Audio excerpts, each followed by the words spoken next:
ঢোকে ফুলকপিটা দিয়ে কষানোর জন্য।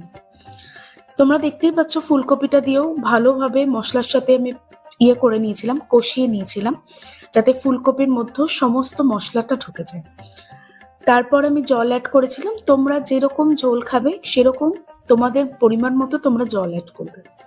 অনেকে তো বেশি ঝোল পছন্দ করে না, তাই জলটা সেরকম ভাবে অ্যাড করে। লাস্টে ঝোলটা যখন ফুটে আসবে ধনেপাতা দিয়ে ভালোভাবে একটু নাড়িয়ে দিয়ে শেষ করে দেবে।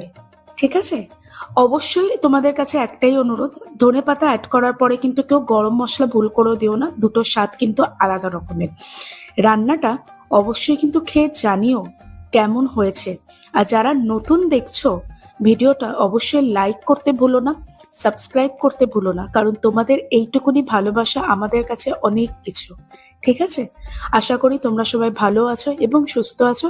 আবার তোমাদের সাথে দেখা হবে।